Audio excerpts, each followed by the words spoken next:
primary care is an innovative alternative path to insurance-driven healthcare. Typically, a patient pays their doctor a low monthly membership and, in return, builds a lasting relationship with their doctor and has their doctor available at their fingertips. Welcome to the My DPC Story podcast, where each week you will hear the ever so relatable stories shared by physicians who have chosen to practice medicine in their individual communities through the direct primary care model. I'm your host, Marielle Concepcion, family physician, DPC owner, and former fee-for-service doctor. I hope you enjoy today's episode and come away feeling inspired about the future of patient care, direct primary care. Direct primary care is being a personal physician to patients, a friend with a specialized knowledge. I am Dr. Joseph Rotella, and this is my DPC story.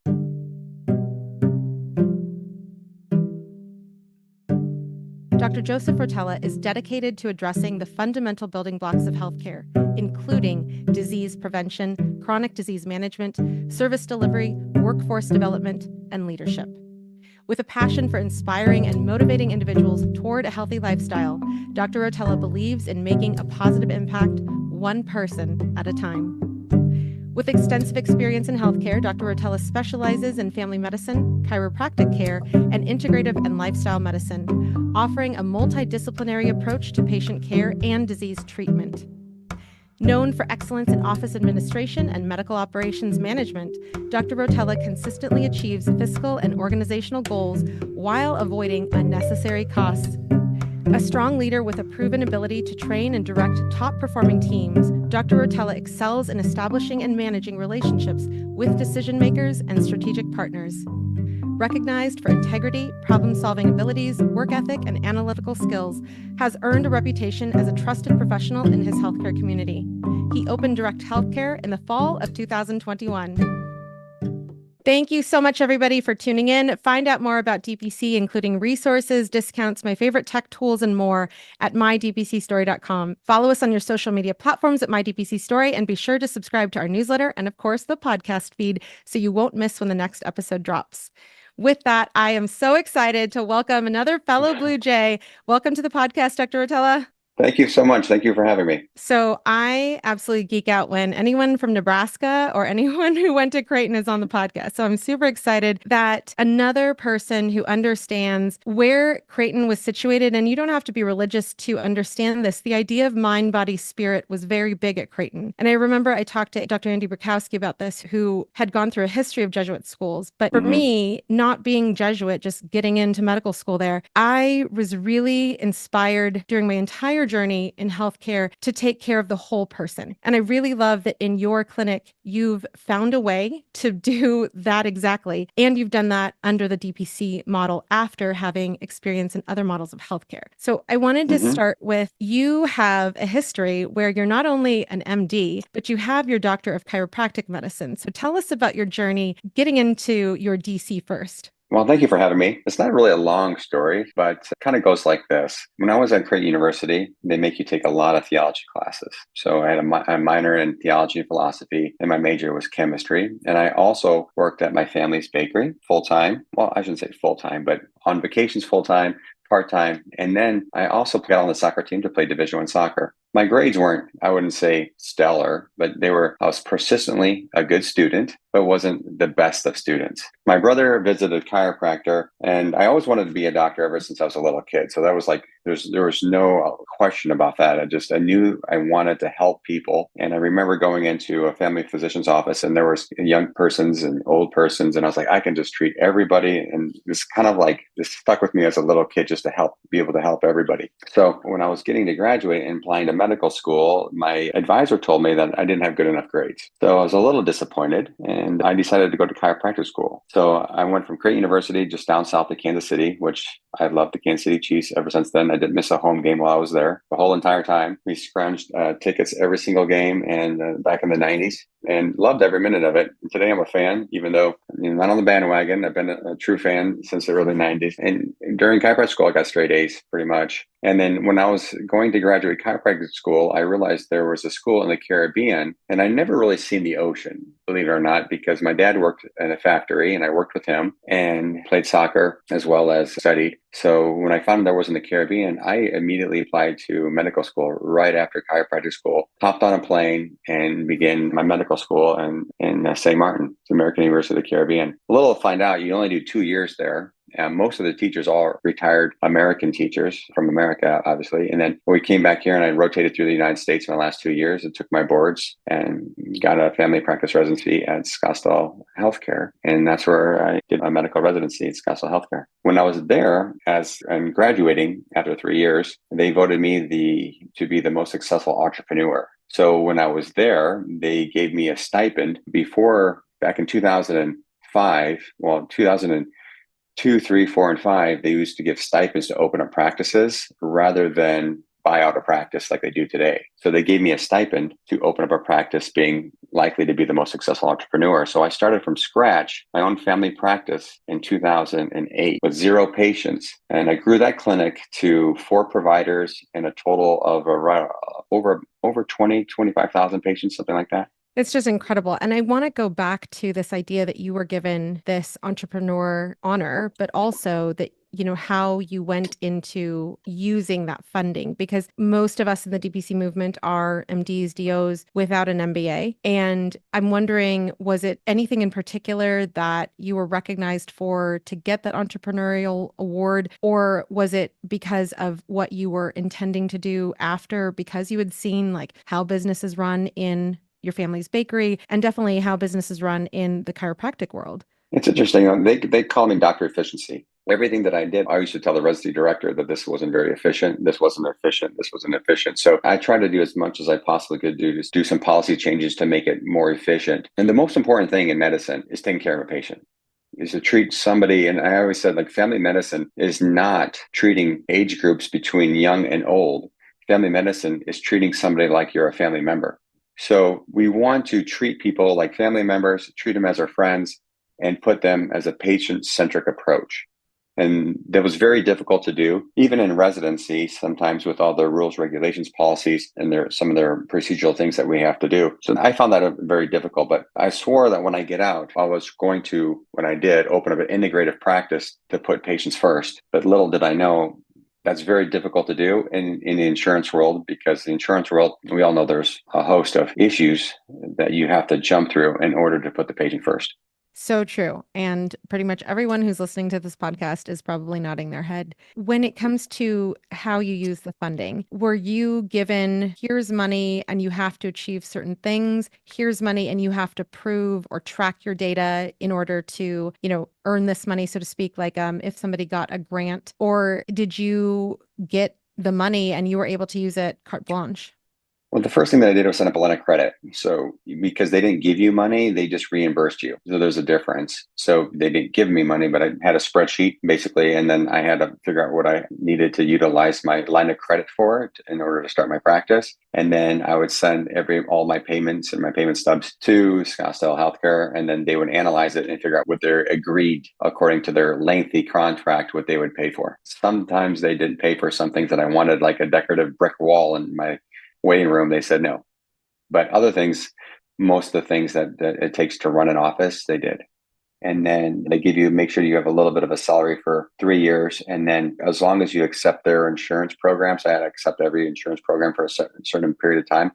I think it was 10 years or something, 5 to 10 years, and then you can opt out. So the money was basically spent back then on the most inefficient things that I realize now: computer system, servers, staff, which is, health benefits for your staff, a little bit of marketing and equipment, stuff like that. I learned so many lessons. I mean, I almost wanted to write a book on just the lessons that I learned in the first 90 days of opening a practice from scratch in 2008 when the market collapsed.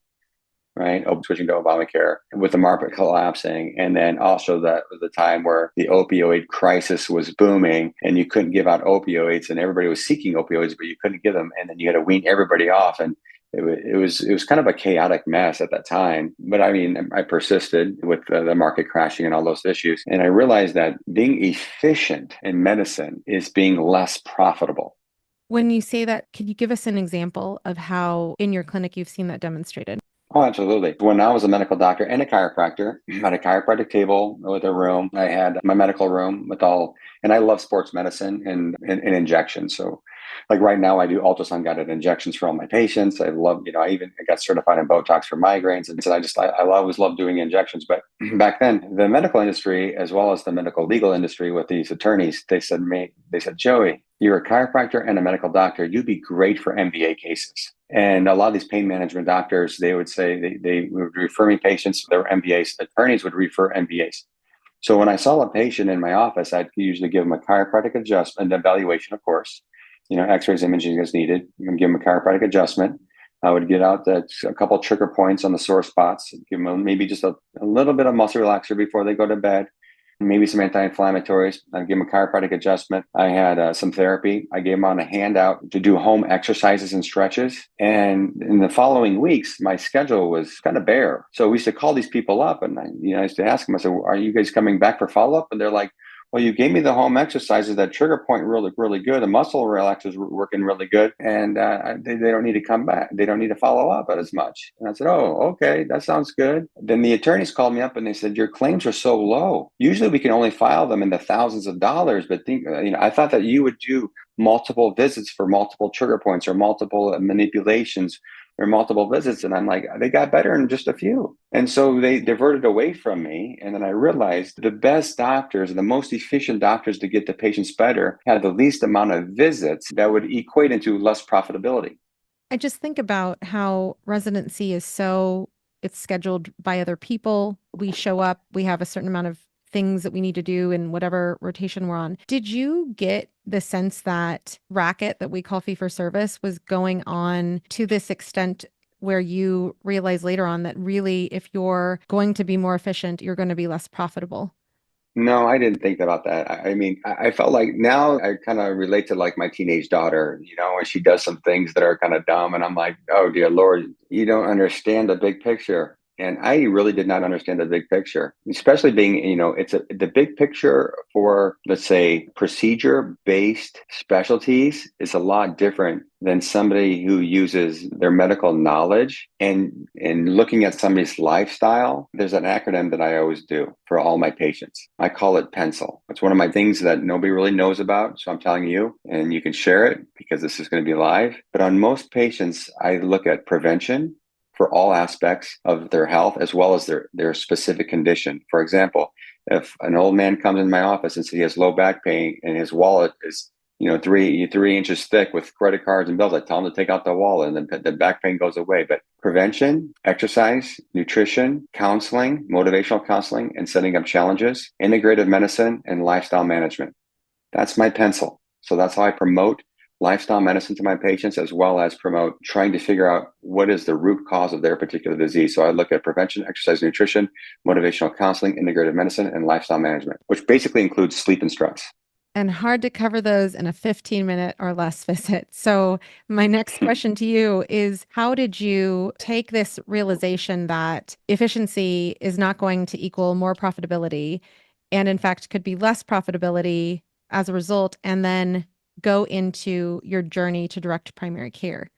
Well, the efficiency was geared towards, okay, I'll put it to you this way. There's a couple sticklers that I have. One stickler is primary care, just the word primary care. I like the word personal physician because primary care is more of which we need. There's no doubt about it because the people understand that, the community understands that. But it translated into being a very efficient administrator. So as you know, and I know, every single time I loved headaches. So I've been to the American Headache Society meetings like year after year. I've been to pain management society meetings because I want to learn about different types of injections and pain management. But every time that I go to a family practice one, it's about CPT, it's about coding, it's about all these things, but not knowing on how to improve the life of our patient. So primary care basically turned into a big efficiency administrative tasking pool of data collecting rather than putting a patient-centric approach. So I'm fast forwarding a little bit, but I have to say that one vision I think every direct primary care physician should grasp around is reducing unnecessary insurance claims.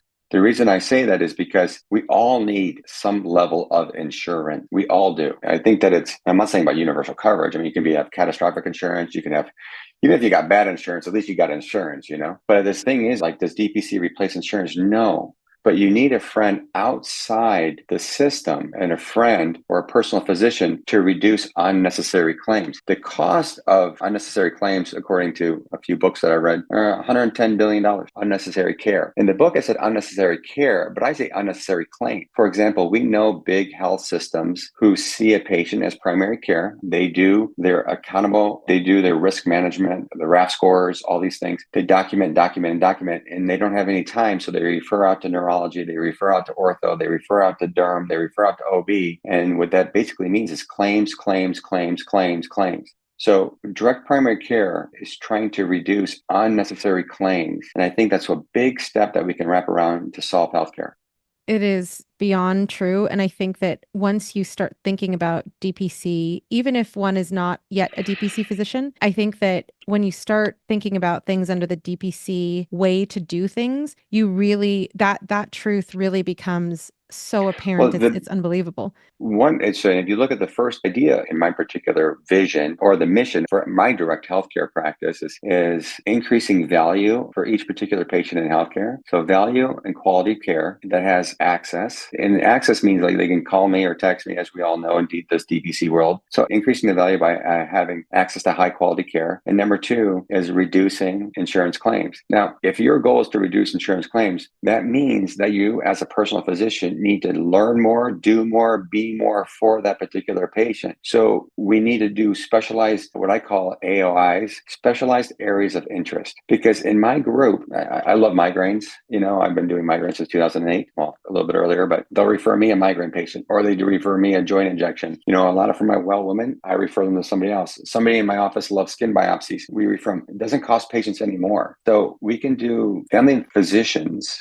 who are personal physicians and have special areas of interest is really important. So it's kind of like a match. Like a patient needs to know a family physician by what they do or what they have a specialized knowledge in, because that's what makes us unique. And that's what makes every DPC practice unique. And I think it really adds to this level of transparency and autonomy that we bring to the table, because when we are, like you said, apart from the insurance driven world, we're able to look at things differently, look at claims differently, look at unnecessary care differently. I think that really feeds into the word of mouth and the trust that our patients have in us, because we help them be advocates for their own healthcare journey. Well, yeah. And, you know, I love the lecture. I don't know if you saw the lecture that was at the HINT conference last summer, but that word advocacy means so much that people don't really understand what true advocacy really means. I mean, true advocacy means telling a patient, I don't know the answer, but I'm going to go home and research it. I'm going to call specialists up. I'm going to figure out a plan, you know, later tonight, and I'm going to get a hold of you tomorrow. That's being a huge advocate. Calling somebody and just seeing how they're doing and following up with them. That's being an advocate. Calling their loved ones or caregivers, you know, that we have permission to, of course, to check on the patients. That's being an advocate. Calling their pharmacy up, making sure that, you know, they get their medications on a timely manner. That's being an advocate. There's lots of different ways that a physician can be a personal advocate to the patient, not just being present in that office visit, but outside the office visit.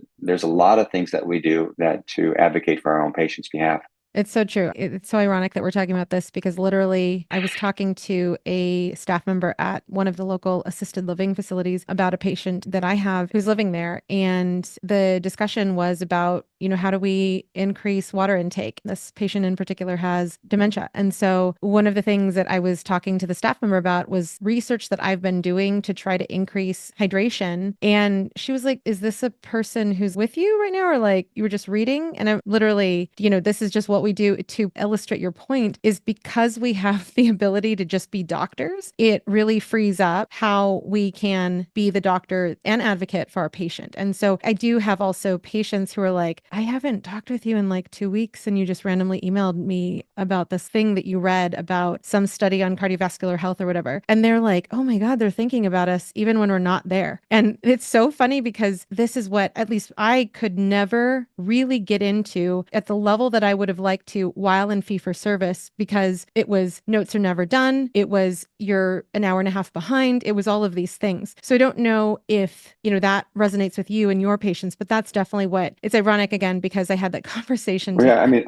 I have two stories. I can tell you two quick stories. One story is a patient that doesn't necessarily have dementia, but Parkinson's, and he does forget to drink. He has hypotension. Labs are a little bit off. He's a cardiologist. They try to put him on some medications, let's just say. And, I go along with it. One of my nurse practitioners that works here does IVs. So I just gave him an IV and his blood pressure perked back up. His coloring perked back up. So they come in once a week for an IV and the hypotension's improved. His exercise tolerance is improved because he likes to golf. Maybe that's why he's dehydrated. He goes out in Arizona sun and golfs all the time, but I can't limit that because you got to do what you got to love to do. The other story is my best friend in Arizona is a nephrologist, and we were watching a boxing match one night. There's a famous boxer from Omaha, Nebraska, and I told him, I said, and I went to commercial break, and I said, you know what? I got a really interesting case. I can't figure this thing out. I said, I worked it up as much as I possibly can. His labs are completely abnormal for the most common conditions. And he's like, well, you need to do a CT of his adrenals. And I did. And he's like, well, you need to do this. I go, I did. And then he looked it back up and he's like, hold on a second. And he was Googling a little bit. And he's like, this was on my boards. This is Little syndrome. He's like, I've never seen this before. So this guy's on 4 different blood pressure medications, can't control his blood pressure. And we diagnosed him with Little syndrome. I called the patient up 8:30 at night and told him. He was kind of like, what are you talking about? Right. He had no idea. But anyway, we put him on the new appropriate blood pressure medication, just one, been controlled ever since.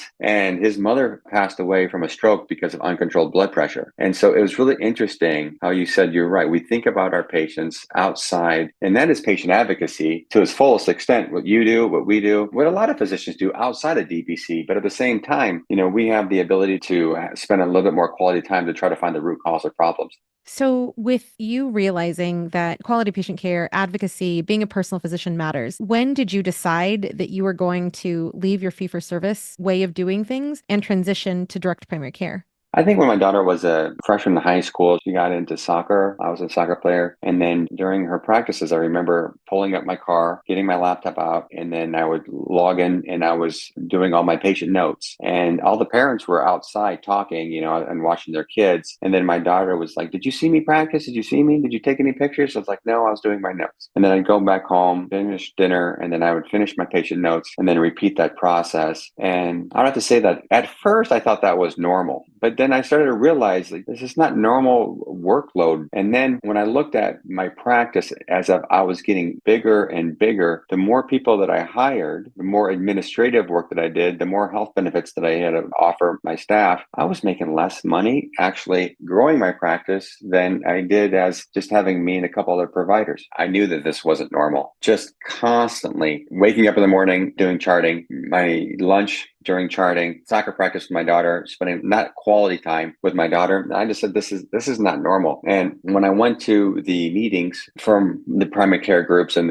for like the accountable care organization it was just more and more documentation and more and more steering away from patient care. And I remember telling myself, I wouldn't mind doing this if I was getting paid okay, but I'm not getting reimbursed and I'm doing extra work on top of it. And I'm not spending quality time with my daughter. There has to be another way. And I said, I love taking care of patients, but you can't live like this. It's not normal. One of my dad's saying is, if you retire, you expire. You really want to find something that you have passion about and you love about. And I think one of the things that I don't really appreciate with the system is that you see a lot of high quality, highly trained, super smart people retire early. And I said, I don't want to retire early. I want to be able to have a career that I love and that has longevity. I want them to kick me out of my practice rather than me retire. I said, there has to be a different way. I had meetings with the MDVIP group, met with me a few times. I knew the guy. Him and his son play soccer. I played soccer. My daughter plays soccer. So we talked, and I didn't like that aspect of medical legal complications with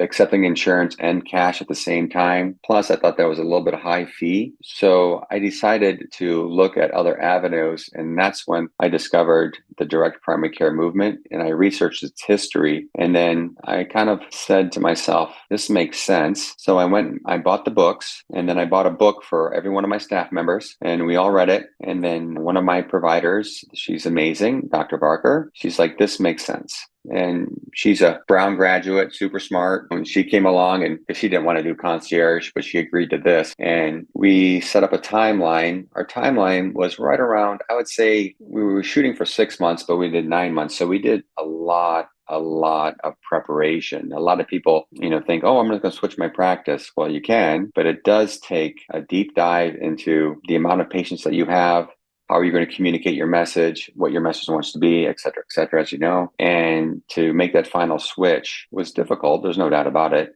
But once we did, then it became streamlined. Because at first, you care about it so passionately about it. But then after a while, it seems like once you get your volume of patients up, that you don't need to explain yourself so much. And if you just tell somebody, if you want access to high quality healthcare at a dime, you got it. If you don't, it's not the place for you. And I would say that a lot of my patients that didn't choose to sign up with me, they came back. They did come back. So, there is a waiting period for them to try out the other models, try out other doctors and see the difference. So I think that's important, but it's also important to know that it is a process. It's not like something you can just do overnight. It takes time, especially converting a whole group, right?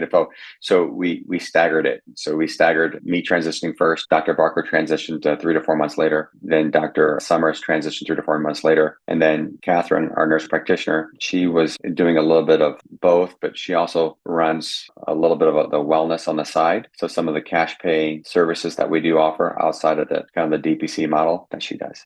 Got it. And in terms of transitioning, we've heard statistics like 5 to 10% of a person's fee-for-service practice will follow them. Did you find that to be true between your practice and your other physicians' practices and Catherine's practice? Yep. I mean, sometimes statistics don't lie, right? So, they always say, like, if you have a startup company, it takes 3 years to kind of see some fruition. And those statistics were spot on. I mean, the statistics out of the books that I've read were spot on. I think that we had around, let's say, 15,000 letters we mailed out. We got 10%, 1,500 patients. So it was spot on. And the books also say, like, the amount of phone calls you get is like double of what your patient schedule is. So if your schedule has like 4 patients on it, you get 8 phone calls. And so you usually get, 10 to 12%. 10 to 15% of your patient visits for your volume. But it also depends on you as a physician as well. So if you want your patients to follow up more, I mean, you can be busier. If you try to gear your practice toward like a lot of patient handouts, you just call me and do a lot of check-ins this way, then you'll see a lot less patients during the day. So you can, as you know, you can structure a DPC practice in any which way you want to structure it. I mean, and you can have that type of practice with your patients that you like to see anyway. So, and then those patients will refer patients that feel the same way that they feel about their provider, and the list goes on.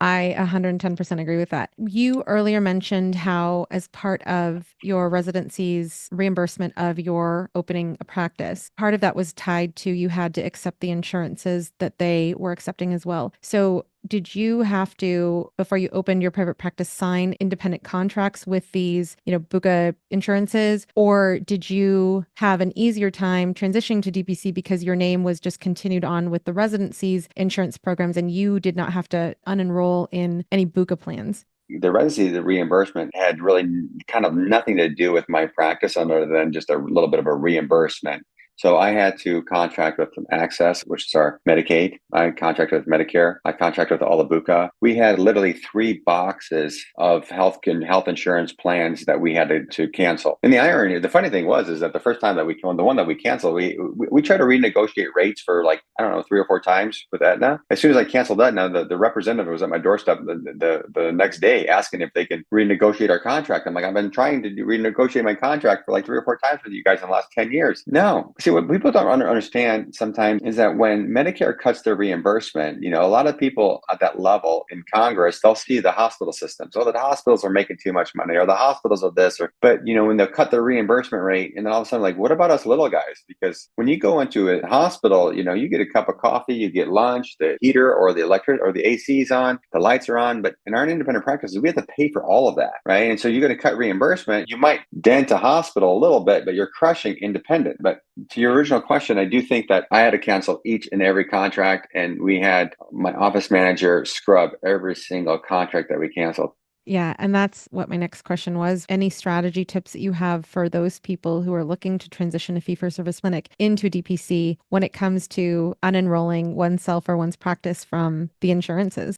I think the best way to do it is almost the exact same way that you signed up for insurance. One at a time, slow process. and reap the benefits of the money coming in that are delayed payments, as well as making sure your billing is looking at your accounts receivables and making sure that you're receiving all those payments and co-pays and that weren't collected, one insurance at a time. That's how my recommendation is. If you do it all at once, then it can get very cumbersome. I mean, we see it now more than ever where you call up an imaging place or you call up this place and like, oh, we don't take United Healthcare anymore. We don't take Blue Cross Blue Shield anymore. Well, so when you say that we don't take Blue Cross Blue Shield anymore, nobody's like really shocked anymore, right? So I would just do one at a time, slowly, consistently, and have a timeline. But when you opt out, you make sure that you're collecting all your receivables, you're calling all the patients, you're sending them out letters, videos, texts, et cetera, to tell them what you're doing and why you're doing it. And then the reason why you're doing it, as well as what makes you the best doctor for that particular patient.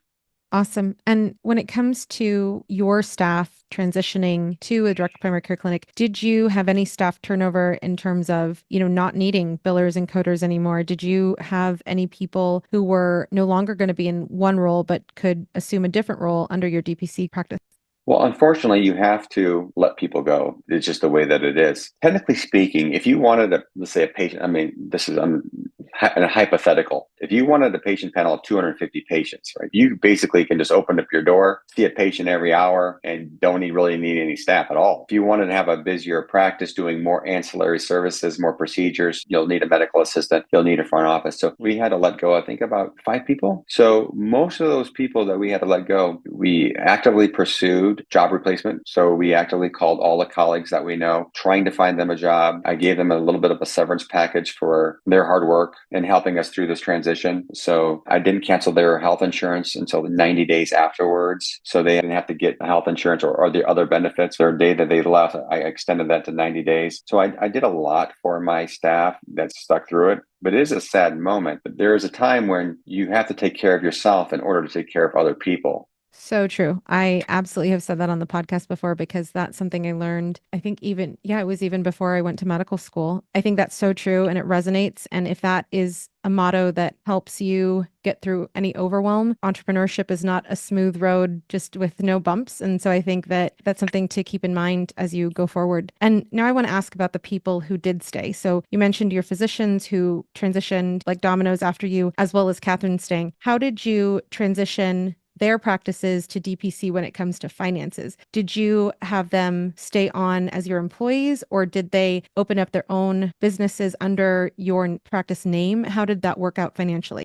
Well, I would say that when we transitioned the group practice and we also transitioned slowly executing the contracts to erase these contracts, I would have to say that our patient panels of her DPC were slowly increasing for each provider. And I think while we're doing that, the tricky part was trying to get each provider, DPC patients in first versus the insurance, because they're like, wait a minute, there was a little confusion there at first. But luckily, my practice filled up really fast. Dr. Barker's practice filled up really fast. She had 500 patients within like 3 months. So we really had to close her panel. And then Dr. Summers was the last one, and he was a relatively new employee. So his panel didn't fill up as fast. It's 90% full now, but it took about a year or two for that to fill up. So I would say that I had to use some of my income to pay his salary just for a little bit of time until he ramped up. But that's an investment on my part, because what I normally see is that a physician who is happy with good benefits is not going to leave.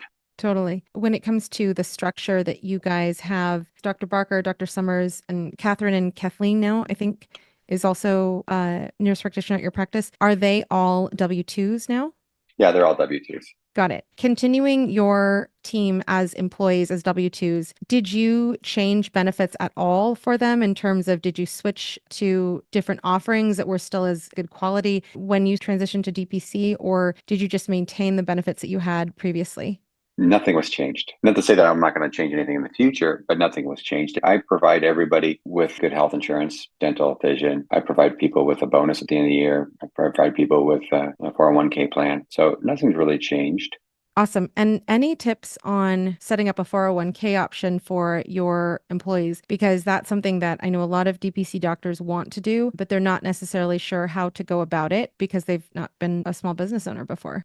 401ks are kind of strange because they're complicated, right? So I had an employee and they said that one time, this is a true story. I had a physician one time, but they left to be, well, back, they left to go to the ER room, become an ER physician at the VA, but told them, I give people 401k benefits. And then you talk to either your financial advisor, you can ask your banker, but they'll give you really good advice on how to set that up. And you don't necessarily need to take their advice. You can get a couple different options and then kind of look at it all together at the table, what you want to match and what you don't want to match. So there's a lot of options to do it. But what I didn't realize, though, this is that, if they leave in a certain amount of time, that money goes back into the 401k pool for the rest of your employees. It doesn't necessarily go back to you personally, but it goes back into the pool. I mean, it's not my area of expertise, but we did have talks on it. We did have a couple people from our 401k plan kind of educate our staff about that. And so I encourage everybody to do it because is that you don't necessarily see the money you don't have, so you don't spend the money that you don't see. So, and over time it accumulates. I know, and most of my employees have been with me for a very long time, and their 401k is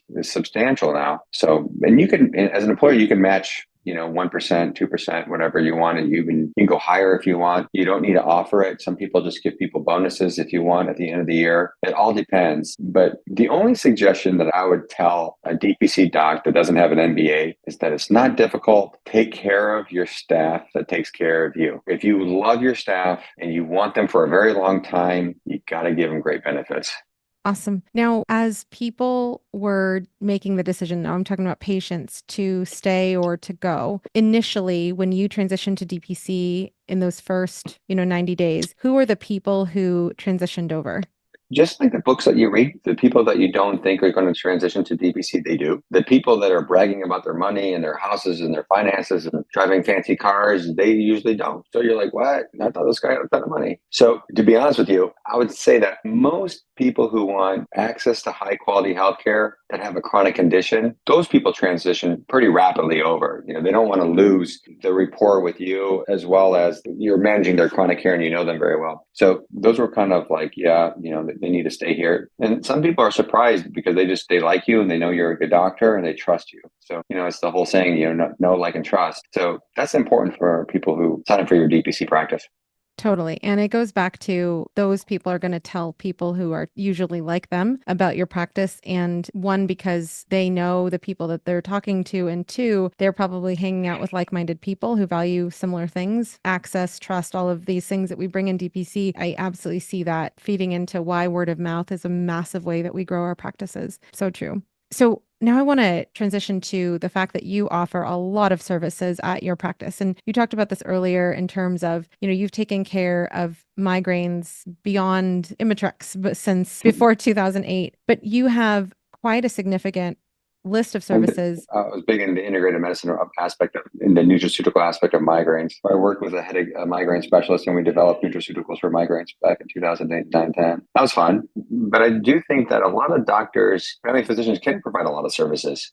I mean, we did a lot in our training. And this is the unfortunate part. We did so much in our training. And then as soon as we transitioned out to private practice, it's like, okay, these are all the check boxes. So it's like, but if we do the things that we did in our training in the real world, I think we can all do a lot of procedures. But go ahead. I try to do as many services as I possibly can in my office to try to reduce insurance claims if possible, unnecessary insurance claims.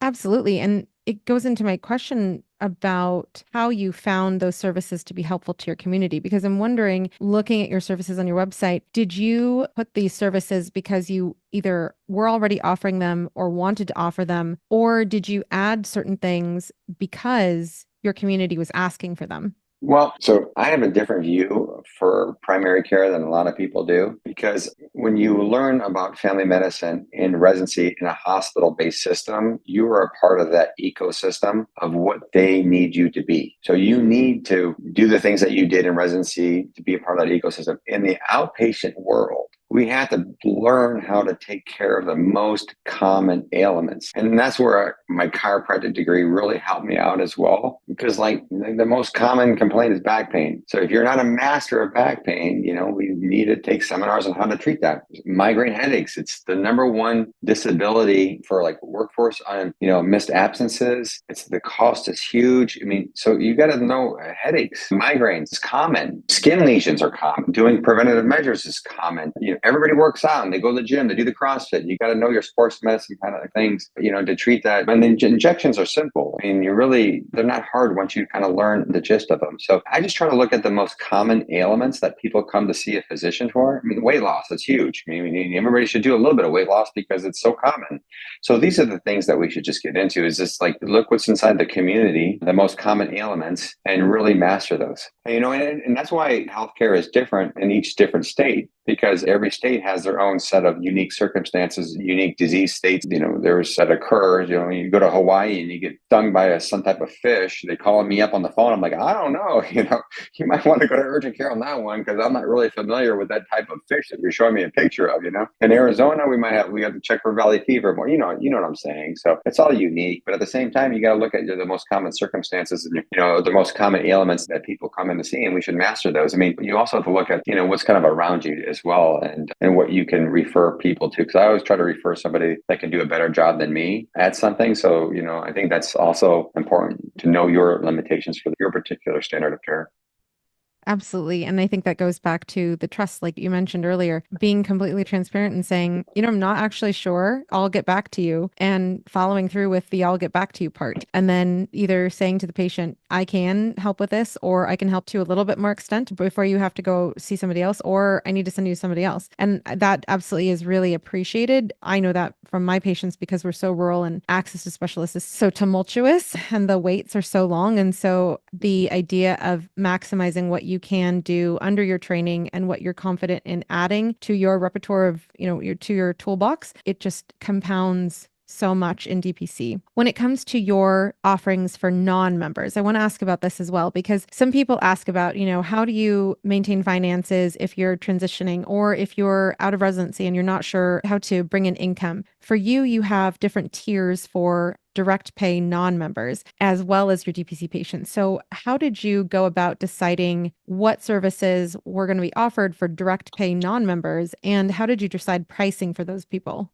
Well, I would say that it's a good question, because we did that. What we're trying to do is make everybody members, because they're going to get the most bang for their buck. However, some people need just one-offs, right? Which I don't love to do one-offs, but because there can be complications because they don't particularly follow up, So somebody comes to you and says, oh, I have this. And you're like, okay, I have a plan. I'm going to try these 4 things, but we got to try this one first. And then they go, that one didn't work. You're a horrible doctor. I'm getting out of here. Like, wait a minute. You got to have follow-up. It's personalized medicine, and the fact that you got to try to cater for you and try different things to find out which one best works for you. But anyway, so it all kind of basically started with the premise of a lot of plastic surgeons in Arizona wanted pre-ops. So we did pre-ops. And so we bundled our service. So a lot of our one-offs are pre-op visits from relatively healthy humans that need plastic surgery. Then we basically try to shift the cash paying price. Unfortunately, we shifted a little higher because of the fact is that, like, I value my time. So you're going to pay a lot of money for one visit and a lot of money for follow-up, or you can pay a really relatively reasonable fee for a monthly membership for us. So most people realize they just sign up for the monthly membership. So the other ones there are more of the nurse practitioners and other doctors. If they have a special area of interest, again, the AOIs that I like to call them, I give them free range to do anything they want to do. They're physicians, they earn their degree. So if they want to do some cosmetics, go ahead. If they want to do lifestyle management or weight management, go ahead. If they wanted to do OMT, go ahead. We usually limit our OMT to 1 or 2 per month for DPC, and anything above that, we charge a fee. This seems only fair. But every physician, I give autonomy in the practice that they can do anything they want to do. But for the most parts, that's how it kind of went. I think we start off with everybody's coming in for these pre-ops, so we're charging them for that. And then we also say, like, we want people to sign up for a membership. So this is our membership fee. And then everything else is a little steep, a little pricier. So because we want people to sign up, we want more members. We don't want to go for another fee for service type place. It's kind of, that's how we worked it. And I definitely would say it's very clear as day. We'll link your website to the blog accompanying your podcast, but you even have your direct healthcare membership menu that lists exactly what the tiers are, and it lists the membership. And if someone is looking at this from a financial perspective and understands not only having access to a physician, but also having that higher accessibility when you actually need it with someone who knows you. It's pretty awesome. One more point to that, because when I transitioned my practice, the community doesn't realize what they have with DPC until they use it. And it's very difficult to place value on that until they see it. So, for example, one of my elderly patients said, "Why do I need to pay you money when I already have Medicare?" And I told him, "You don't. You can go to another physician. But if you want access to me and talk to me and call me," he's like, "Well, I only come in once a year," which he came in more. But anyway, they all say that, right? It's like their thing. I only come in once a year. Okay, well, sir, I said, "I've got 5 visits over here, and you already called like a dozen times, whatever, but okay, you see me once a year. I'm not going to argue with you." But anyway, so as soon as he said, "Fine, I'll do it." So he became a DPC. I mean, he calls me, every other week, he checks in with me. He goes, sees another specialist. He makes sure I gets the notes. Then he has an issue, he calls me. And then he came to me a couple of weeks ago and he said, "I didn't realize how much I can utilize your services." And a lot of people do that. They'll call me about their supplements. So they'll call me about something the specialist said, and they want to check in because the specialist prescribed the medication, but they're already taking another medication. They want to see if they have any drug or drug interactions. All these little things that people are calling me even now for, just to make sure. And they're not very long visits. They're just quick questions or whatever. And they said, "I never had the opportunity to do that before with a doctor." I'm like, that's what direct medicine, that's what direct healthcare, direct primary care is. It's like you have access now to make sure that your health is on point. So it's difficult to try to tell people in the insurance model what it's like to have a personal physician until they have it. So true. Let me ask you here, when it comes to the fact that you are a personal physician, you are able to take care of a person on so many levels and use your pencil model. For those people who especially are already with a private practice and they're using insurance to bill for their care exclusively, what would you say to those doctors to really make them think about how they're practicing? I mean, you've mentioned so much already, but in terms of a takeaway message for those people in particular, what would you say to them to really think about as they decide to continue fee-for-service or do DPC in the future? I think that, in all honesty, we need both. There's no doubt about it. I mean, we can't be all or nothing. We do need both. I'll put it to you this way. We need physicians outside of the system to reduce unnecessary claims, to do more and be more for their patients, like I said before, to reduce inefficient care. We need somebody outside the system to decrease the excessive administrative costs. We need somebody outside the system to avoid fraud, as in all these referrals to all these other doctors, and you don't know where your patient ends up because you're too overwhelmed that you lose track of them. We need somebody outside the system to be a friend with the special medical knowledge to each patient, so they have somebody to refer to or ask if they're doing the right things all the time. Because we all know it. As a DPC doctor, I'm sure that you got calls from patients and say, like, "My pain doctor wants to do this injection," or "This surgeon wants to do this. Should I do it?" That is just double checking and triple checking everything, or their medication. So you need somebody in the system, outside the system, to help with that aspect. Now, if a physician wants to go into a DPC model, there are soon enough, I mean, not exactly like I would say like right now, but soon, very soon, there will be group practices that are going to be hiring. I mean, there are now, but they're not as vast as the insurance model, but there's going to be group practices that are going to be hiring. And then what these physicians need to know is that when you're in the insurance model, you're constantly going to see, new and different people all the time and have to fill your schedule in order to make your paycheck. The DPC is basically, you have to get to your 400 to 500 patient mark, and then you're basically done, because your attrition rate, as some people fall off, the same amount of money, the same amount of people will reinstate with your DPC model. So you really need, just going back, I'm having another little moment here, but going back to your 401k, right? The doctor who chooses to do DPC is like a 401k because it's an investment. You invest 1 or 2 years, not making a lot of money to gather your 400 to 500 patients. You're basically invested for life. It's so streamlined and so easy to understand. So I love that. So thank you so much, Dr. Rotella, for joining us today. We are going to be geeking out about efficiency and how efficiency in fee-for-service versus DPC is different and is not different. So join us over on the Patreon community for that. And again, thank you so much for sharing your story today. No, thank you. Thanks for having me. Appreciate it. Thank you for joining us for another episode of My DPC Story, highlighting the physician experience in the world of direct primary care. I hope you found today's conversation insightful and inspiring. If you want to dive deeper into the direct primary care movement, consider joining our My DPC Story Patreon community. Here, you'll have access to exclusive content, including more interview topics and much more. Don't forget to subscribe to My DPC Story on your podcast feed and follow us on social media as well. If you're able, I'd greatly appreciate if you could leave us a review. It helps others to find the podcast. Until next time, stay informed, stay healthy, and keep advocating for DPC. Read more about DPC news on the daily at dpcnews.com. Until next week, this is Marielle Conception.